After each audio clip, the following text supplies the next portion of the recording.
हम class 10th में control and coordination chapter पढ़ रहे हैं। उसमें आज का टॉपिक है रिफ्लेक्स एक्शन। ये हमने थोड़ा सा पिछले लेक्चर में भी देखा था। Reflex action is a type of very quick response to a stimulus, मतलब स्टिमुलस के प्रति बहुत ही क्विक रेस्पॉन्स करना, उसको कहते हैं रिफ्लेक्स एक्शन। सबसे पहले इसकी डिस्कवरी की थी मार्शल हॉल ने 1833 में। आज हमें देखना है रिफ्लेक्स आर्क के बारे में। जब कोई स्टिमुलस, ये स्टिमुलस है, को रिसेप्टर महसूस करता है। रिसेप्टर कोई भी सेंसरी ऑर्गन हो सकता है, स्किन, टिश्यू, कुछ भी हो सकता है। उसको सेंस करते हैं तो उसके बाद जो ये सेंसरी न्यूरॉन है। सेंसरी न्यूरॉन में इलेक्ट्रिकल इम्पल्स जनरेट होते हैं जो उसे लेके जाते हैं सेंट्रल नर्वस सिस्टम तक। सेंट्रल नर्वस सिस्टम में क्या आते हैं? हमारा ब्रेन आता है और स्पाइनल कॉर्ड आती है, यही आते हैं ना, स्पाइनल कॉर्ड। उसके बाद मोटर न्यूरॉन के द्वारा उस इफेक्टर तक मैसेज सेंड किया जाता है और उसके बीच में होता है एक रिले न्यूरॉन जो दोनों न्यूरॉन को जॉइंट करता है, सेंसरी और मोटर न्यूरॉन को। तो इस तरह से ये एक आर्क बन जाता है, मतलब स्टिमुलस से लेके गए सेंसरी न्यूरॉन, फिर उसको लेकर आए इफेक्टर तक, मतलब जो ऑर्गन हमारा इफेक्ट हुआ है, मोटर न्यूरॉन के थ्रू मैसेज आया तो एक आर्क बन गया। इसको बोलते हैं reflex arc. The short circuit pathway undertaken by reflex action is called reflex arc. Reflex arc it consist of number 1 receptor. ये सेंसरी सेल हो सकती हैं, टिश्यू या ऑर्गन हो सकते हैं ना, सेल, टिश्यू या organ which is specialised to pick up any stimulus and get sensitise, मतलब ये सेंसिटाइज होते हैं। इसमें सेंसेशन होता है सबसे पहले, सेल, टिश्यू या ऑर्गन हो, उसको बोलते हैं रिसेप्टर। और इस रिसेप्टर ने कोई स्टिमुलस रिसीव किया जिसकी वजह से वो सेंसिटाइज हो गया। नंबर 2 उसके बाद आता है सेंसरी और एफरेंट न्यूरॉन, ये ए है।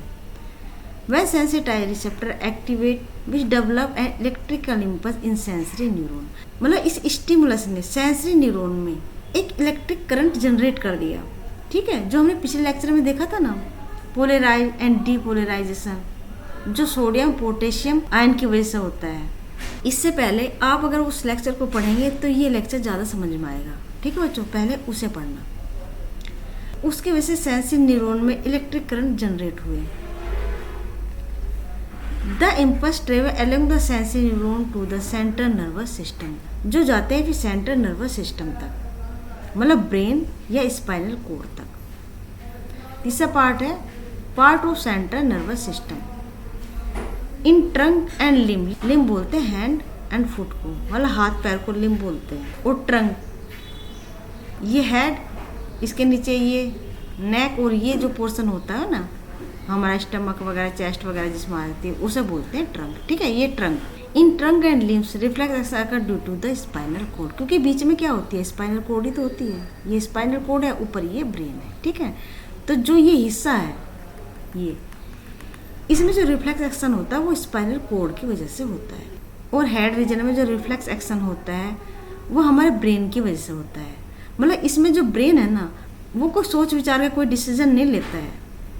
मतलब एक तरीके से जैसे ऑफिस होता है, उसमें बहुत सारे काम बांटे होते हैं हेड ने अपने एसोसिएट को, उसी तरीके से ब्रेन ने भी अपना ये काम जो है रिफ्लेक्स एक्शन का काम अपने एसोसिएट को दे रखा है। मतलब वो खुद ही कर लेते हैं उस काम को, ब्रेन की जरूरत नहीं पड़ती है। ठीक है ना, मतलब वो सोचता नहीं है। उसके बाद जो मैसेज आता है ना, एक्शन होने के बाद जाता है, उससे पहले तो वो काम हो जाता है। For head in reflex action brain is used without the involving the thinking part of the brain. In the central nervous system impulse brought by sensory neuron is transfer to a inter neuron.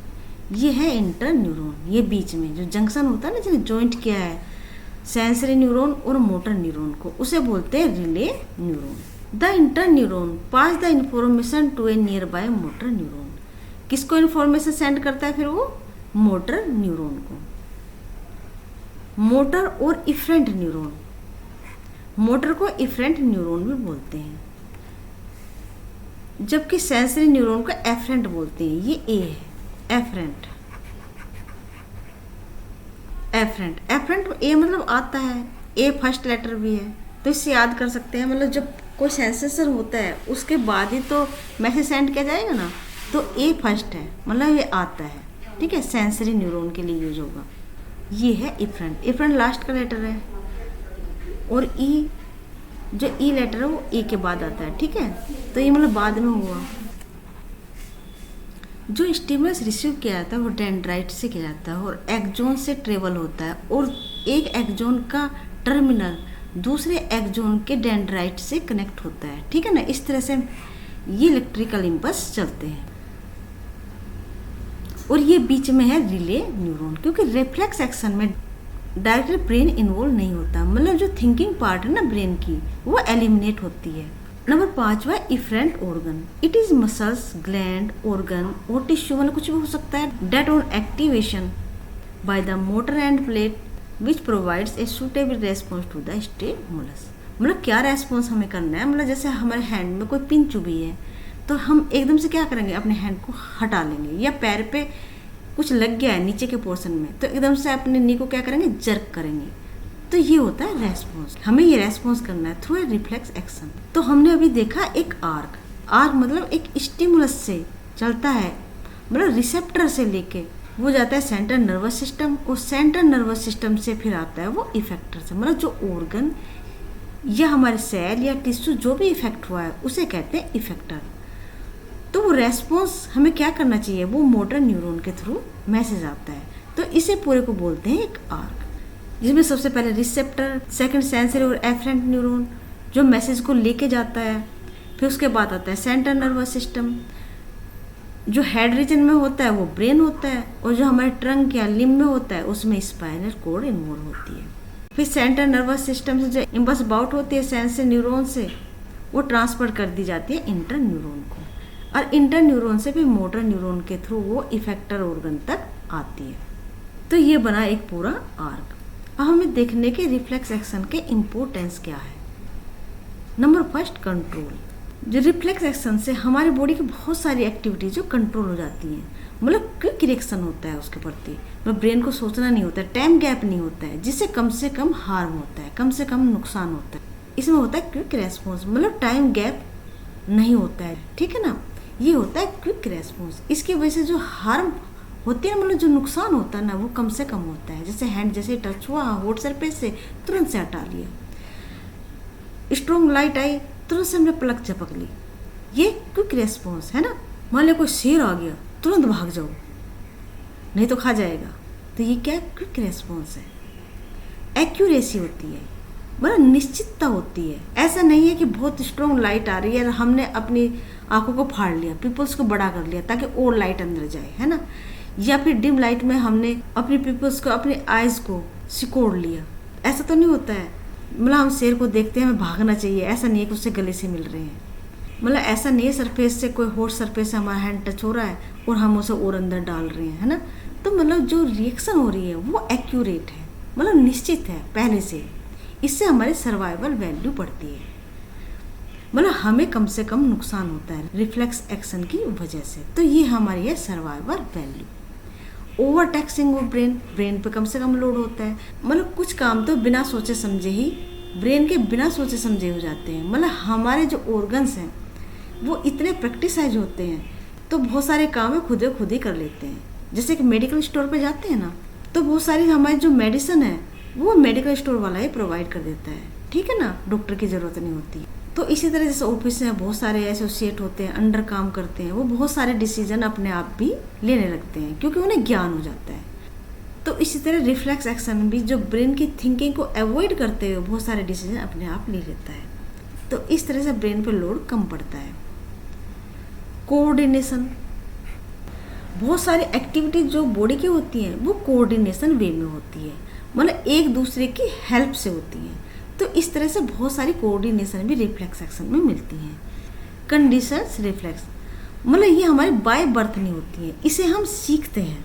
जैसे हम पढ़ना सीखते हैं, पहले जोड़ के पढ़ते हैं, है ना, जितने भी लेटर हैं जोड़ के पढ़ते हैं, और फिर हम इतने प्रैक्टिसाइज हो जाते हैं उसमें कि तुरंत पढ़ने लगते हैं। तो ये है कंडीशन, मतलब हमने पहले हम कंडीशन दी, पढ़ना शुरू किया, तो धीरे धीरे हम उसमें प्रैक्टिस हो गई।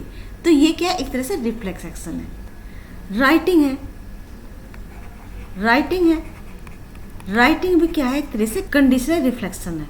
वो कैसे, धीरे धीरे हम लिखना सीखते हैं ना, जब लिखना सीखते हैं तो हमारी स्पीड बहुत कम होती है और फिर बहुत हम स्पीडली लिखने लगते हैं धीरे धीरे,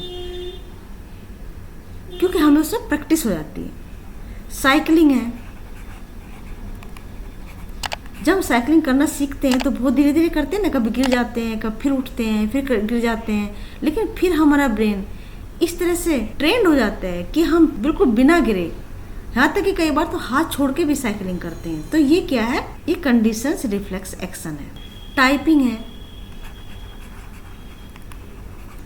जैसे लैपटॉप पे पहले टाइप करते हैं धीरे धीरे, है ना, धीरे धीरे फिर स्पीड हमारी बढ़ती रहती है, क्योंकि हमने उसे कंडीशन दी है, ये बार बार हम उस काम को कर रहे हैं।